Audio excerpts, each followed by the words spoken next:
This is Tina's Hyundai Accent here we have on the hoist. And as you can see, as I move in closer, that we do have the transmission out of the car. And also I want to show you a machine here that we're going to be using on your car, Tina. And it's specifically designed to clean the cooling system on the transmission. Now we're going to be hooking it up to right where, if you can see them, these two blue caps are.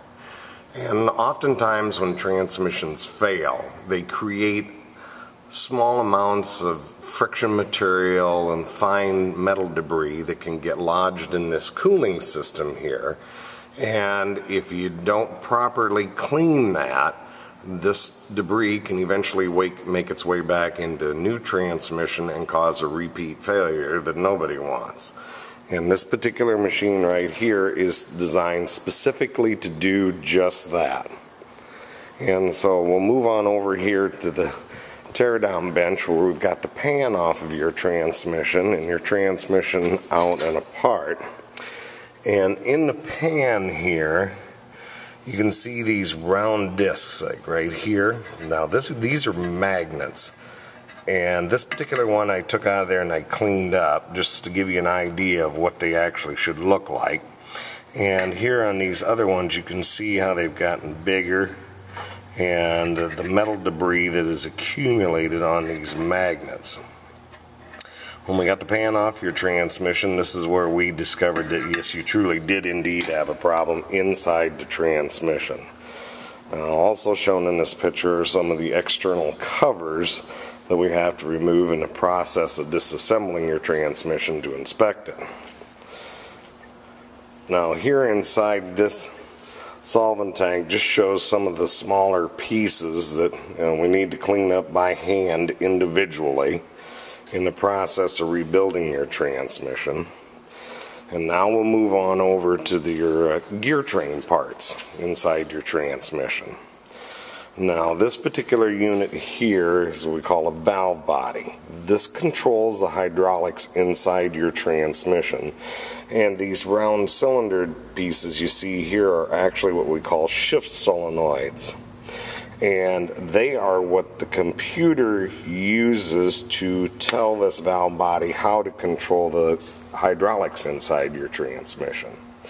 And what's happened is that debris that's created by the failure of this transmission's gotten into this and caused valves to stick, and therefore causing problems with the way it was shifting for you.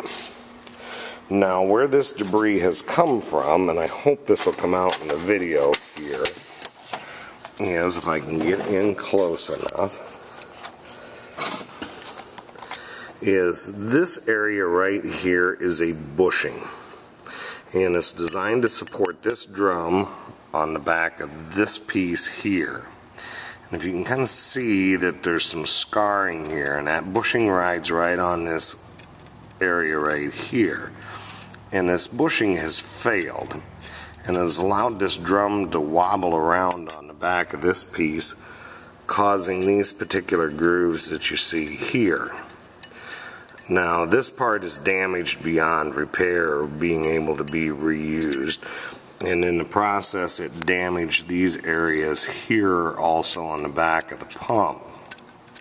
So we're going to need to replace these two pieces right here, because what we're doing is we're sealing oil pressure from here to the inside of this drum, and it can't do it when we've got rough areas like this here. Now these are the particular clutches that came out of this clutch drum right here, and you can see the hot marks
all of these friction plates right here, and then especially these, because these were a set that got burnt in the process of it, and that's all part of our basic rebuild, is replacing these as a standard item in the repair.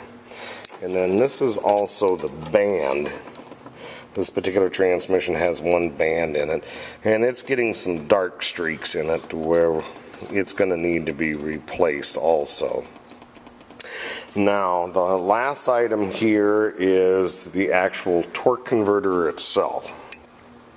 And the reason we're going to replace it is because of all that debris that I showed you on the magnets in the pan there earlier is also carried around by the fluid inside the transmission, and it circulates through this torque converter also.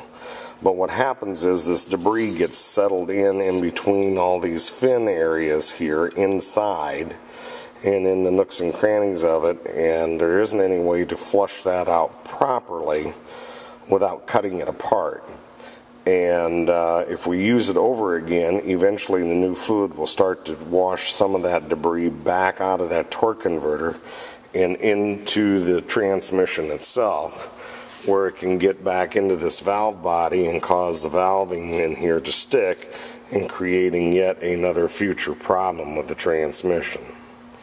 So I will be getting all of this put together for you and letting you know what the cost is actually going to be to repair it for you.